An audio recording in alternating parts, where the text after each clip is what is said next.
অনেক দিন আগে রূপপুর গ্রামে এক বুড়িমা বাস করত। তিন কুলে তার কেউ ছিল না।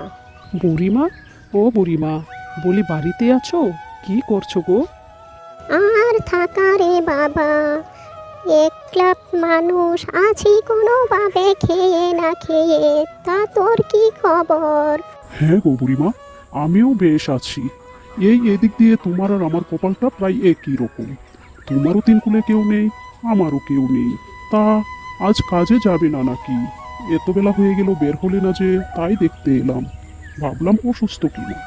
তা বই কি শরীরটা একটু খারাপই আছে, তবুও কি বলতো, ব্যাঙের আবার সর্দি। যদি হাত গুটিয়ে ঘরে বসে থাকি তাহলে কি করে চলবে বলতো? আমাকে কি কেউ খাওয়ানো পরানো আছে নাকি? তাহলে আর দেরি না করে চলো একসাথেই বের হওয়া যাক। আমার হাতে খানিকটা কাজ আছে, তুই এগিয়ে যা। হাতের কাজটা শেষ করে আমি চলে আসছি। ঠিক আছে বুড়িমা, তবে দেরি করো না যেন।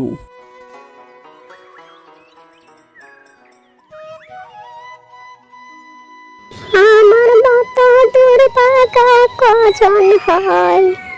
মানুষ কাজ করে বৃদ্ধ বয়সে কেউ না থাকলে, আমার যে সব কিছু থেকেও নেই। এই আমার কেমন কপাল। কেউ কি আছো? আমাকে বাঁচাও। কেউ আছো পাশে? আমাকে বাঁচাও, আমি খুব বিপদে পড়েছি। আরে আরে, ওই গাছটার আড়ালে কে যেন কান্না করছে আর বাঁচাও বাঁচাও বলে চিৎকার করছে। যাই তো, একটু এগিয়ে দেখে আসি।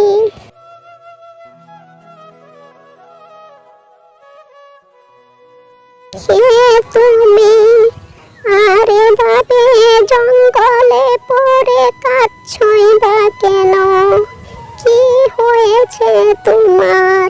ওহ বুড়িমা, তুমি জানো আমি একটুর জন্য শিকারীর হাত থেকে বেঁচে গেলাম, কিন্তু আমার ডানায় আঘাত লাগায় আমি খুব ক্লান্ত হয়ে পড়ি আর এখানটাই পড়ে যাই।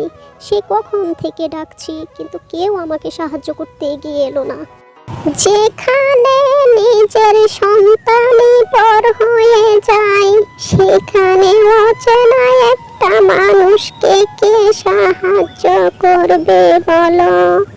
তা চলো আমার সাথে, আমি তোমাকে নিয়ে গিয়ে সুস্থ করে দিচ্ছি সেবা করে। ওহ দাদিমা, আমি খুবই অসুস্থ, আমি হেঁটে একদম যেতে পারবো না। সে নিয়ে তুমি চিন্তা করো না, আমার এই ঝুড়িটাতে উঠে বসো, আমি তোমাকে বয়ে নিয়ে যাচ্ছি। হ্যাঁ ঠিক আছে, কিন্তু তোমার যে খুব কষ্ট হয়ে যাবে বুড়িমা। সে নিয়ে তোমাকে ভাবতে হবে না।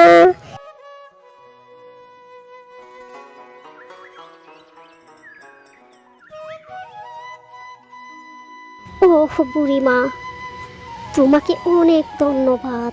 তুমি আমাকে সারিয়ে দিয়েছো সেবা করে। এবার বলো, তুমি আমার কাছে কি চাও? আমার কিছুই চাই না বাছা, তুমি সুস্থ হয়ে গেছো, সেতেই আমি খুশি।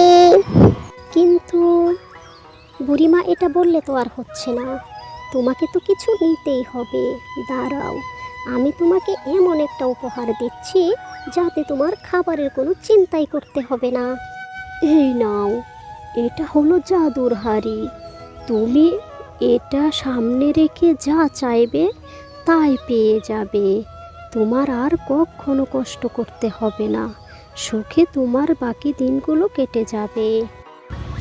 বেশ বাচ্চা, তোমাকে অনেক ধন্যবাদ। আর তুমি কিন্তু মাঝে মাঝে আমার এখানে বেড়াতে এসো, আমার তিন কোলে কেউ নেই। ঠিক আছে বুড়িমা, আমি অবশ্যই আসবো। আজ যাচ্ছি তবে। আমার বন্ধুরা চিন্তা করবে আমাকে নিয়ে। ভালো থেকো।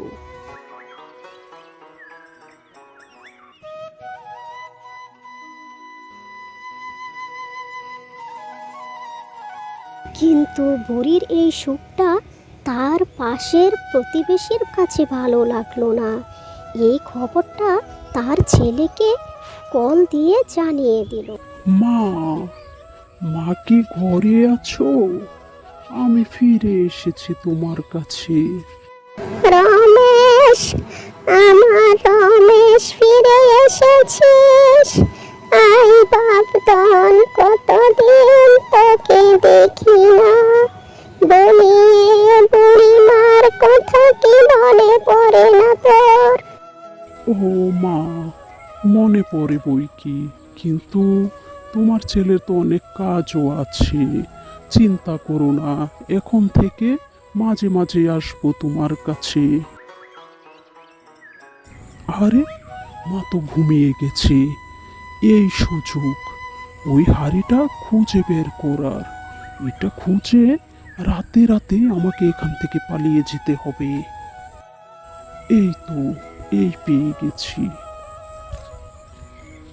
আমাকে ক্ষমা করে দিও মা, তবে এই জিনিসটা আমার খুব দরকার। রমেশ, ও রমেশ, কোথায় গেলি বাপ? এদিকে আয়, নাস্তা করে নে। আরে, জাদুর হাড়িটা গেল কোথায়? আমি আমার ছেলেকে এখন কি খেতে দেব? আরে আরে, ঘরে রমেশ নেই, আর এদিকে জাদুর হাড়িও খুঁজে পাওয়া যাচ্ছে না। তাহলে কি এই জাদুর হাড়ির খবর শুনেই মায়ের কথা মনে পড়েছিল? হায় রে সন্তান, এমন সন্তান যেন কারো ঘরে না হয়। কাজটাও যে ছেড়ে দিয়েছি। আমার বয়স বেশি, তাই কাজ কেউ দিতেও চায় না। এখন আমি কি খাবো, কি করে চলবো? আরে বুড়ি মাঝি, কেমন আছো তুমি? আর কেনই বা এখানে বসে কাঁদছো? কি হয়েছে তোমার?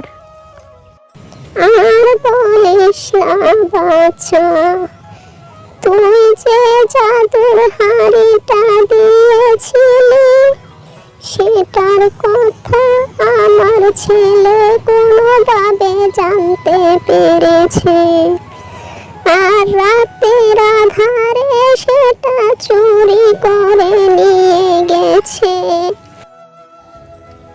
ও, তার মানে এই ব্যাপার।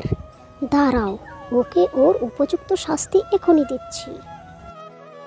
একজন মা তার সর্বস্ব দিয়ে একটা সন্তানকে মানুষ করে, আর তুই কিনা তোর মার জিনিসটা চুরি করে নিয়ে গেছিস। এই তোর শাস্তি। এই নির্জন জঙ্গলে বাকিটা জীবন তোকে কাটাতে হবে। তুই যেদিকেই যাস না কেন, আর কখনো রাস্তা খুঁজে পাবে না, কারণ আমি তোর চোখ দুটো নষ্ট করে দিয়েছি। বন্ধুরা, তোমরা মনে রাখবে, খারাপ কাজের ফলাফল সবসময় খারাপই হয়।